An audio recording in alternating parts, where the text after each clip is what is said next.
आज हम अपना chapter number 6 molluscan success start करेंगे। सबसे पहले मोलस्क की एवोल्यूशनरी पर्सपेक्टिव के बारे में पढ़ लेते हैं, जो कि एज अ ऑब्जेक्टिव आपसे पूछा जा सकता है एमसीक्यूज़ में। तो एवोल्यूशनरी पर्सपेक्टिव क्या है कि जैसे कि कुछ मोलस्क, ऑक्टोपस, स्क्विड या कटल फिश की अगर हम बात करते हैं तो ये तमाम जो हैं ये सिफेलोपोड हैं। ठीक है, ये सिफेलोपोड्स हैं और ये तमाम प्रीडेटर्स हैं। ठीक है, अब इनकी अगर एवोल्यूशन की बात करें तो इनका जो एवोल्यूशन है वो इनके प्रीडेटरी लाइफस्टाइल की वजह से बहुत कॉम्प्लेक्स है। ठीक है, इनके पास लार्ज ब्रेन था और ये तमाम जो हैं ये प्रीडेटर हैं। जिस तरह प्रीडेटर का लाइफस्टाइल है, बिल्कुल इनका लाइफस्टाइल भी प्रीडेटर्स वाला ही था। ठीक है, तो अगर इसके स्ट्रक्चर की बात करते हैं तो इनके पास कॉम्प्लेक्स सेंसरी स्ट्रक्चर है, इसके रैपिड लोकोमोशन है, ग्रेस्पिंग टेंटिकल्स हैं। उसके बाद इनके पास टेयरिंग माउथ पार्ट है, यानी कि ये जो है अपने माउथ पार्ट जो है इनका किसी भी चीज़ को चीरने फाड़ने के लिए इस्तेमाल कर सकते हैं। कि अगर इन्होंने कोई अपना प्रे जो है उसको ये काट सकते हैं अपने मुंह से, तो इसको हम कहते हैं टेयरिंग माउथ पार्ट।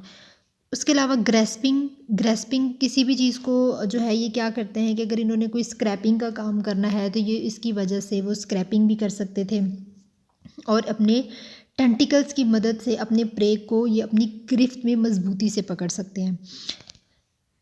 लेकिन अगर सिफेलोपोड्स की बात करें तो अब जो सिफेलोपोड्स हैं उनकी तादाद इतनी ज़्यादा नहीं है। पहले इनकी तादाद जो थी वो तकरीबन 9000 थी, लेकिन अब इनकी जो तादाद है वो 550 है। ठीक है, तो पहले इसकी अमाउंट ज़्यादा थी, लेकिन अब जो है इसकी जो क्लास है वो तकरीबन 550 स्पीशीज़ इंक्लूड है इसमें। तो जोलॉजिस्ट ने इसकी डिक्लाइन की रीज़न को भी एक्सप्लेन किया है।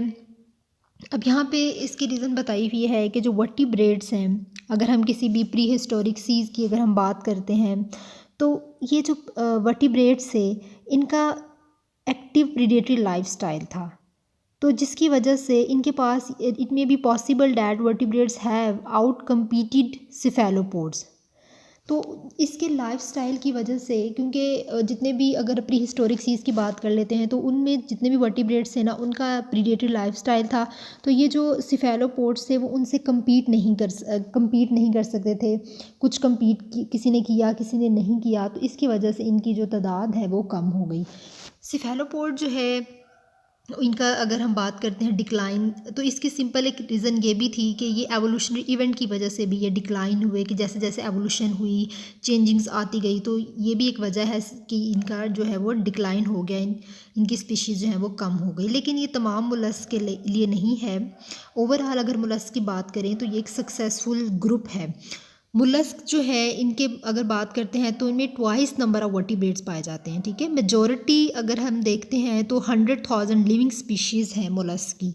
ये भी आपसे एमसीक्यूज़ में पूछा जा सकता है कि मुलस्क की तकरीबन 100,000 लिविंग स्पीशीज़ हैं जो कि 2 क्लासेस से बिलोंग करती हैं। अब इसकी 2 क्लासेस हैं मुलस्क की, एक तो है गैस्ट्रोपोडा, दूसरे है बाइवेल्विया। ठीक है, तो ये भी हम डिटेल में पढ़ेंगे गैस्ट्रोपोडा बाइवेल्विया के बारे में भी, तो तब आप लोग इसको जो है ये समझ जाएंगे कि ये गैस्ट्रोपोडा में जैसे स्नेल, स्लग्स वगैरह हैं, बाइवेल्विया की बात करते हैं, क्लैम्स और उसके बाकी क्लोज रिलेटिव्स इसमें आते हैं। अब बात करते हैं कि मोलस्क डिप्लोब्लास्टिक है या ट्रिप्लोब्लास्टिक है, तो मोलस्क जो है ये ट्रिप्लोब्लास्टिक है कि इनके पास 3 लेयर्स होती हैं, एक्टोडर्म, एंडोडर्म एंड मीजोडर्म। अब ये वो फर्स्ट एनिमल है जिनके पास सिलोम मौजूद थी, लेकिन इनकी जो सिलोम है, अगर इनकी सिलोम की बात करते हैं तो वो स्मॉल थी, रिड्यूस्ड फॉर्म में सिलोम थी। ठीक है, इस वजह से हम कहते हैं this is called pericardial cavity. Pericardial cavity basically क्या होती है कि जो पेरिकार्डियम यानी कि हार्ट की अगर बात करते हैं उसके दरमियान में जो स्पेस है, 2 लेयर्स के दरमियान में जो स्पेस होती है उसे हम पेरिकार्डियल कैविटी बोलते हैं। और इस यहाँ पे पेरिकार्डियल कैविटी इसलिए बताया गया है क्योंकि ये जो सिलोम है ये सिर्फ इसके हार्ट और इसके गुनेड को ही सराउंड करती थी, क्योंकि ये रिड्यूस्ड फॉर्म में थी, स्मॉल अमाउंट में थी। ठीक है, स्मॉल कैविटी थी। अब आगे सिलोम हम किसे कहते हैं? सिलोम हम कहते हैं बॉडी कैविटी को। तो सिलोम क्या है? सिलोम बॉडी कैविटी है जो कि अराइज होती है कहाँ से? मीजोडर्म से। मीजोडर्म कहाँ है? एक्टोडर्म और एंडोडर्म के दरमियान जो स्पेस है इसे हम मीजोडर्म कह रहे हैं। तो सिलोम जो है वो उस मीजोडर्म से अराइज होती है। अब पेरिटोनियम हम इसे बोलते हैं कि ये जो मीजोडर्म है इसको एक शीट ने जो है वो लाइन किया होता है, इसके इर्द गिर्द एक शीट होती है। तो वो जो शीट है, अब हम कह रहे हैं कि coelom is a body cavity that arise in a mesoderm. Coelom वो बॉडी कैविटी है जो कि मीजोडम से अराइज होती है और उसे एक शीट ऑफ मीजोडम ने लाइंड किया होता है जिसे हम पेरिटोनियम बोलते हैं। अब आगे जो है वो रिलेशनशिप बताया हुआ है इसका बाकी एनिमल से, इसका क्या रिलेशनशिप है। तो अब हम देख लेते हैं कि जो मोलस्क होते हैं वो प्रोटोस्टोम है। अब मोलस्क जितने भी हैं वो प्रोटोस्टोम है। प्रोटोस्टोम और डिटेरोस्टोम हमने अपने लास्ट चैप्टर्स में भी पढ़ा था। तो प्रोटोस्टोम की अगर हम बात करें तो प्रोटोस्टोम में अगर हम एम्ब्रियोनिक की बात करते हैं, एम्ब्रियोनिक डेवलपमेंट में, तो सबसे पहले जो है वो माउथ बनता है। लेकिन डिटेरोस्टोम में क्या फ़र्क है कि उसमें सबसे पहले एम्ब्रियोनिक डेवलपमेंट जब होती है तो सबसे पहले जो है वो ब्लास्टोपोर से एनस बनती है, लेकिन प्रोटोस्टोम में सबसे पहले ब्लास्टोपोर से माउथ बनता है।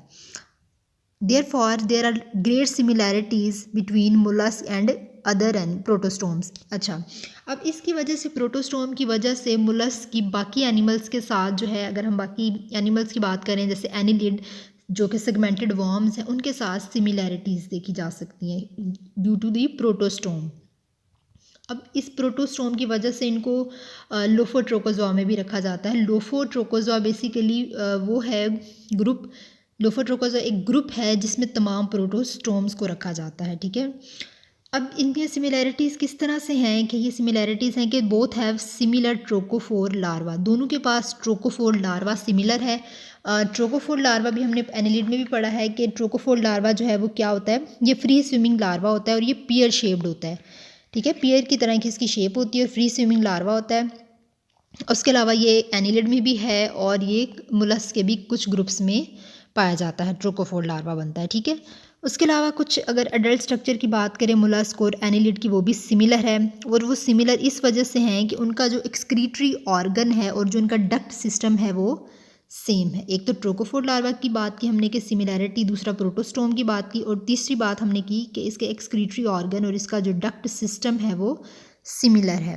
तो जोलॉजिस्ट ने ये एक्सेप्ट किया कि जो प्रोटोस्टोम है इनका मोलस्क के साथ रिलेशन है, लेकिन इसका अगर रिलेशनशिप की बात करते हैं बाकी फाइलम्स के साथ तो वो अभी इतना नहीं है, लेकिन एनिलिड के साथ इसका रिलेशनशिप देखा गया है। लेकिन एनिलिड का जो है रिलेशनशिप आर्थ्रोपोड से है, जैसे यहाँ पे आप लोग देख सकते हैं ये प्रोटोस्टोम है, यहाँ पे ये मोलस्क है, देन एनिलिड और फिर उसके बाद आर्थ्रोपोडा। इन तीनों का कहते हैं कि आपस में रिलेशनशिप है, बट मोलस्क और आर्थ्रोपोडा का रिलेशनशिप नहीं है। एनिलिडा और आर्थ्रोपोड का कह सकते हैं कि रिलेशनशिप है।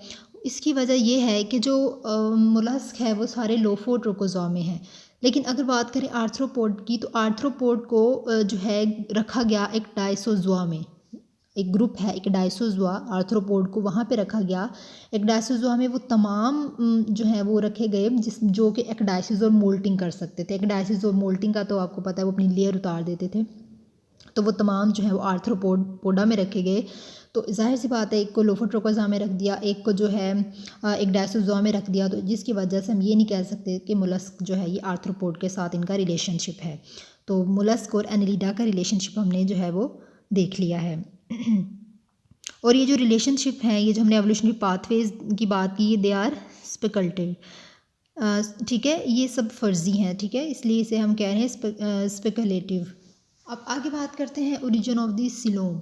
सिलोम की तो हमने बात कर ली कि इनके पास जो है स्मॉल कैविटी मौजूद है, सिलोम जिसे हम कह रहे हैं। अब उसका ओरिजिन कैसे हुआ सिलोम का, अब इसके ओरिजिन की बात कर लेते हैं कि अब सिलोम के ओरिजिन के भी दो हाइपोथेसिस हैं। ये आप लोगों से शॉर्ट क्वेश्चन में पूछा जा सकता है। शॉर्ट क्वेश्चन के हिसाब से ये इंपॉर्टेंट क्वेश्चन है कि ओरिजिन कैसे हुआ सिलोम का और इसके कौन कौन से हाइपोथेसिस हैं, या फिर आप लोगों से हाइपोथेसिस का नाम लेके भी पूछा जा सकता है कि इन दोनों में क्या डिफरेंस है। जैसे कि हमारे पास इंटीरोसील हाइपोथेसिस और शीजोसील हाइपोथेसिस है, इनमें क्या डिफरेंस है।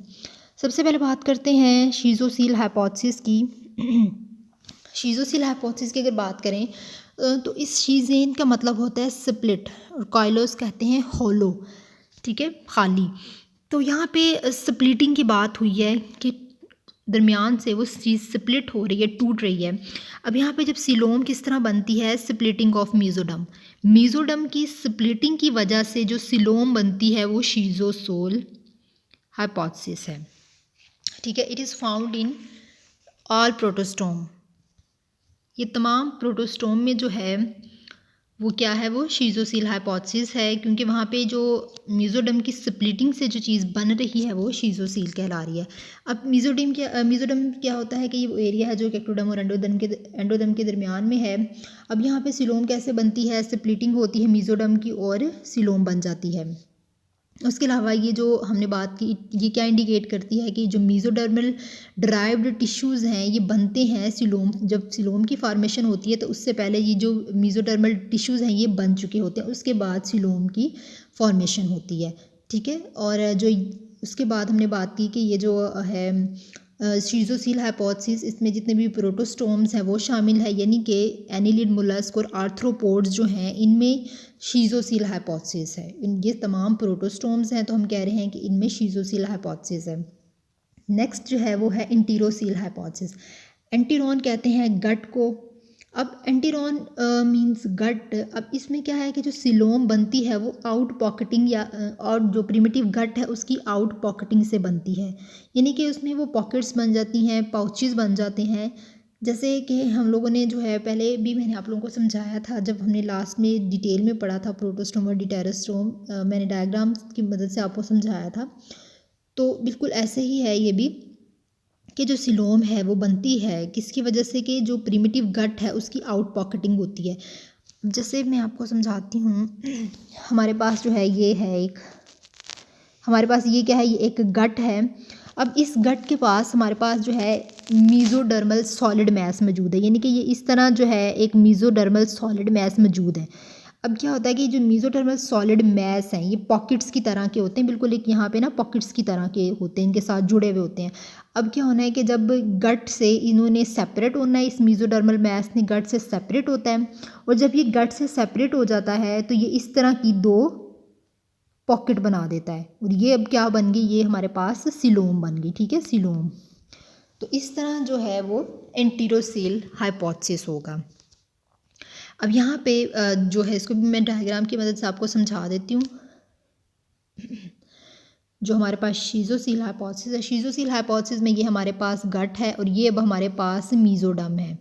अब क्या होता है कि ये गट है और ये हमारे पास मीज़ोडर्म है, ये मीज़ोडर्म है दोनों। अब यहाँ पे क्या होता है कि यहाँ पे इस मीज़ोडर्म की जो है वो स्प्लिटिंग होती है, यानी कि इन दोनों के दरमियान में मीज़ोडर्म के क्या होती है, स्प्लिटिंग होती है। जब इनके स्प्लिटिंग होती है तो ये क्या कर देते हैं, ये सिलोम बना देते हैं। स्प्लिटिंग हुई दरमियान में, अब इन्होंने क्या कर दिया, इस तरह सिलोम बना देनी है। ठीक है, तो ये दोनों में डिफरेंस है। अब आपको जो है डिफरेंस की समझ आ गई है। एक आपने याद रखना है कि जो हमने बात की थी शीज़ोसील हाइपोथेसिस, इसमें जो है वो स्प्लिटिंग होनी है मीज़ोडर्म की, और एंटीरोसील हाइपोथेसिस में क्या होना है कि इसमें पॉकेट बननी है। ठीक है, पॉकेटिंग या हम कहते हैं कि पाउचेस बनते हैं, और उसको हम कह रहे हैं कि ये सिलोम है। अब अंदर से ये जो सिलोम है ये बिल्कुल हॉलो होती है। ठीक है, अब यहाँ पे क्या है कि जो है बात कर रहे हैं हम कि जो हमारे पास शीज़ोसील हाइपोथेसिस है या फिर हम एंटीरोसील हाइपोथेसिस की बात करें, तो जो शीज़ोसील हाइपोथेसिस है वो प्रोटोस्टोम में होता है। ठीक है, और जो एंटीरोसील हाइपोथेसिस वाली जो सिलोम है वो किस में होती है, वो डिटेरोस्टोम। अब डिटेरोस्टोम में क्या है कि हमने बात की कि यहाँ पे हम दोबारा से डिफरेंस देख लेते हैं। The animals in which blastopore form anus and mouth formed a secondary opening are called deuterostome. तो डिटेरोस्टोम वो है कि सबसे पहले ब्लास्टोपोर से एनस बनती है और दूसरे नंबर पे सेकेंडरी ओपनिंग जो है वो माउथ की है, यानी कि सेकंड जो है वो माउथ बनता है, फर्स्ट एनस बनती है। तो इस तरह के एनिमल्स को हम क्या बोलते हैं, डिटेरोस्टोम बोलते हैं। जबकि प्रोटोस्टोम इससे ऑपोजिट है। प्रोटोस्टोम में वो एनिमल्स हैं जिसमें ब्लास्टोपोर से सबसे पहले माउथ बनता है और सेकंड पे जो है वो एनस बनती है, उन एनिमल्स को हम प्रोटोस्टोम बोलते हैं। ठीक है, तो ये जो हाइपोथेसिस ये सजेस्ट करते हैं कि मीज़ोडर्म और जो सिलोम है ये बनते हैं from gut of a diploblastic animals. और जो मीज़ोडर्म है इसका क्या मतलब है, इसका मतलब ये है कि जो मीज़ोडर्म है it फिल्स the body cavity of a coelomate animal and triploblastic A coelomate body was formed. ठीक है, यानी कि इसका क्या मतलब है कि ये जो मीज़ोडर्म है ये बॉडी कैविटी यानी कि सिलोमेट एनिमल और जितने भी ट्रिप्लोब्लास्टिक है सिलोमेट बॉडी है ये इस मीज़ोडर्म्स की वजह से ही बनती है। और उसके बाद जो हमने बात की कंक्लियन की, तो अब कंक्लियन क्या है कि जोलॉजिस्ट अभी तक इस बारे में नहीं बता सके कि कौन सा हाइपोथेसिस करेक्ट है। कुछ का कहना ये है कि पहले जो शीज़ोसील वाला हाइपोथेसिस है वो ठीक है, कुछ कहते हैं कि एंटीरोसील वाला हाइपोथेसिस जो है ये ठीक है। तो तो अभी तक जो है कोई भी एक्सप्लेनेशन जो है नहीं बताई गई। तो ये जो है इन दोनों के दरमियान में डिफरेंस है। तो ये आप लोगों से जो हाइपोथेसिस हैं ये आपसे एज अ शॉर्ट क्वेश्चन पूछे जा सकते हैं। अब इसके अलावा सिलोम के फंक्शंस क्या हैं? सिलोम के फंक्शन ये हैं कि एक तो ये सरफेस प्रोवाइड करते हैं, provide surface area for organ development, यानी कि सिलोम जो है वो ऑर्गन की डेवलपमेंट में हेल्प करते हैं। उसके अलावा जो गैसेस की डिफियन है उसमें हेल्प करते हैं, और जितने भी रिप्रोडक्टिव प्रोडक्ट्स हैं उनकी स्टोरेज और एलिमिनेशन में हेल्प करते हैं, और ये एज अ हाइड्रोस्टैटिक स्केल्टन में भी जो है वो एक्ट करते हैं एज अ हाइड्रोस्टैटिक स्केल्टन। ठीक है, यानी कि फ्लूइड फिल्ड होते हैं और इसलिए ये एज अ हाइड्रोस्टैटिक स्केल्टन के तौर पर भी ये एक्ट करते हैं। तो आज के लेक्चर में इतना ही पढ़ना है। नेक्स्ट में हम मोलस्कन कैरेक्टरिस्टिक्स को डिस्कस करेंगे।